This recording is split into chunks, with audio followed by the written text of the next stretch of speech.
Merci Monsieur le Président. Monsieur le Secrétaire général, nous tenons tout d'abord à saluer le travail de prévention que vous avez mené aux côtés des groupes politiques et qui visait à expliquer pour mieux les parer les mécanismes d'ingérence numérique étrangère à l'œuvre pendant les périodes électorales. Néanmoins, des ingérences ont perturbé ce scrutin. La Russie a, on le sait, créé de nombreux faux sites simulant la presse française, notamment afin de favoriser le RN et des candidats d'extrême droite. Des campagnes d'affichage mensongères et diffamatoires ont également visé nos candidats insoumis à Toulouse, à Roubaix et à Marseille. On apprend dans la presse que ces raids numériques auraient été menés par des sociétés basées en Israël, qui utilisent toutes les possibilités des plateformes pour injecter et faire proliférer leur contenu toxique.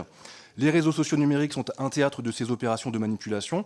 Je citerai aussi Sarah Knafo, candidate Reconquête à Paris, qui a par exemple vu sa visibilité sur X fortement amplifiée par les logiques algorithmiques de la plateforme, quand d'autres candidats ont essuyé au même moment des campagnes de dénigrement et de trolling à échelle industrielle ou ont été invisibilisés dans ce cloaque informationnel.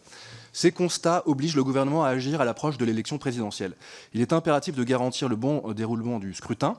La principale préoccupation demeure le rôle des gamams X.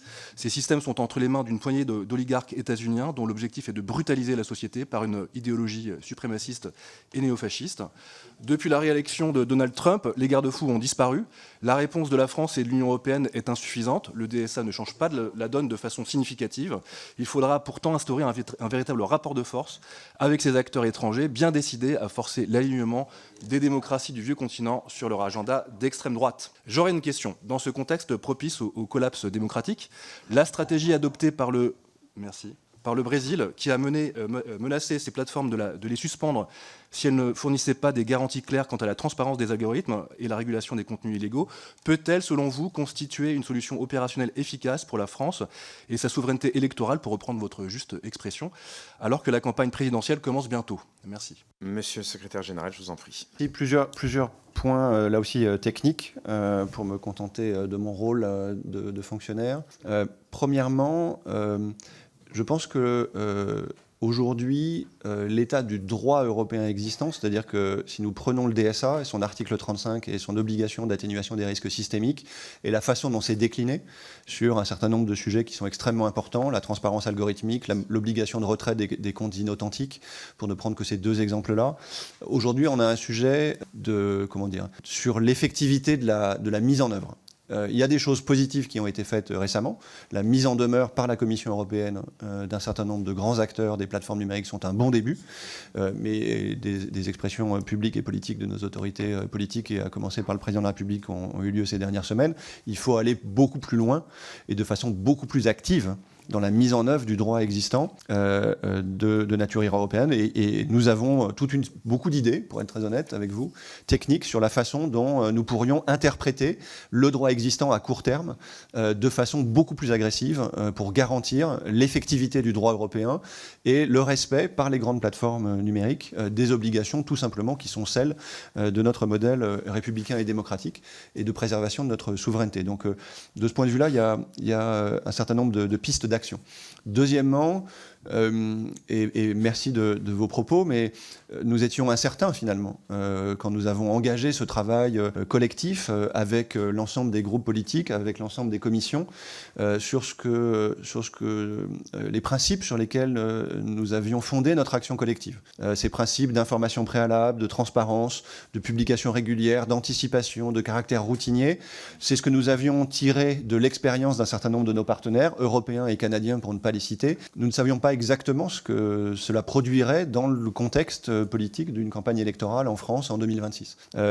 Encore une fois, nous ne sommes pas au bout de cette affaire-là. On va tirer les leçons pour nous-mêmes de ce qui s'est passé. Je dois dire que je considère à titre personnel que ce que nous avons fait collectivement est plutôt un succès. C'est-à-dire que nous avons été capables de détecter, de caractériser, d'informer les groupes politiques, les candidats, d'informer les électeurs et les citoyens de façon publique et transparente, en temps réel, en anticipation, sans créer de suraccident ou de surcrise.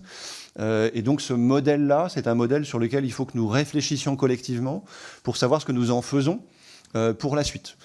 C'est une réflexion qui est en cours au sein de l'administration et du gouvernement. Je ne peux pas vous dire aujourd'hui quelles seront les conclusions qui en seront tirées par le gouvernement, mais nous savions, et nous vous l'avions dit, que ce que nous mettions en place pour les élections municipales était aussi une façon de nous préparer collectivement à la séquence électorale, évidemment, de 2027. Et nous devons maintenant en tirer les conséquences ensemble. Et c'est un travail que nous sommes en train de conduire. Le troisième élément, c'est que Ce qui nous a marqué, en tout cas au SGDSN à Viginum, c'est que évidemment nous avons détecté des opérations d'ingérence numérique étrangère, nous les avons caractérisées, nous les avons rendues publiques. Il y a des éléments d'investigation qui sont toujours en cours et qui nous ont fait adopter une attitude parfois un peu prudente, parce que nous, comme nous sommes l'État, quand on dit quelque chose de publiquement, il faut qu'on soit sûr de ce qu'on dit. Et donc quand on n'est pas totalement sûr, on continue les investigations. Donc j'espère que dans les travaux qui sont en cours, ça nous permettra, dans le rapport final, qui doit être publié quelque part en avril, d'aller plus loin, puisque, et c'est ça l'un des enjeux, le temps de la campagne électorale n'est pas exactement cohérent avec le temps de l'investigation numérique. Et cette difficulté-là, on l'avait identifiée ensemble initialement. On savait que c'était quelque chose de compliqué à gérer. Je pense qu'on l'a plutôt bien géré pendant la campagne électorale, mais on a maintenant à aller au bout de nos investigations pour vous présenter et présenter aux électeurs un rapport complet. Mais ce qui me marque quand même, c'est que je crois qu'on a bien fait de le faire, de dépenser cette énergie, cette bande passante, de cette collégialité sur la protection des élections. Les opérations d'ingérence numérique étrangère que nous avons détectées sont assez sophistiquées, pour un certain nombre d'entre elles, parfois un peu basiques, mais parfois plutôt sophistiquées. Je pense que les outils que nous avons d'entrave ont été plutôt efficaces. Et par ailleurs, ce que je constate, c'est que l'impact a été très faible. C'est-à-dire que, comme vous le savez, on se l'était dit avec l'ensemble des groupes, nous, du côté de l'État, nous ne savons pas porter un jugement, et spécifiquement pendant une campagne électorale, sur ce critère juridique qui est l'altération manifeste de la sincérité du scrutin. Ça, c'est quelque chose qui relève du juge de l'élection, qui le constate a posteriori au regard de la jurisprudence et toute une série de paramètres qui ne sont pas les nôtres. Donc nous, quand on porte un jugement, on ne peut pas porter de jugement sur l'impact, sur la conduite d'une campagne électorale et sur son résultat. Ça, c'est vraiment pas notre métier. En revanche, ce qu'on a essayé de caractériser, c'est le degré de visibilité. Ça, on sait le faire. On a des métriques qui sont plus ou moins compliquées, mais dont on s'était doté. Ce qu'on constate, c'est que la visibilité dans le débat numérique de ces opérations d'ingérence numérique étrangère que nous avons détectées pendant la campagne électorale, et qui ont d'ailleurs touché, ça c'était notre intuition de départ, nos adversaires toucheraient tout le monde. Et que ça, on l'a plutôt constaté. La visibilité a été finalement assez faible. Et donc, si je puis dire, le rapport coût-bénéfice pour nos adversaires n'a pas été très bon. C'est plutôt une bonne nouvelle de notre capacité à protéger collectivement notre souveraineté électorale.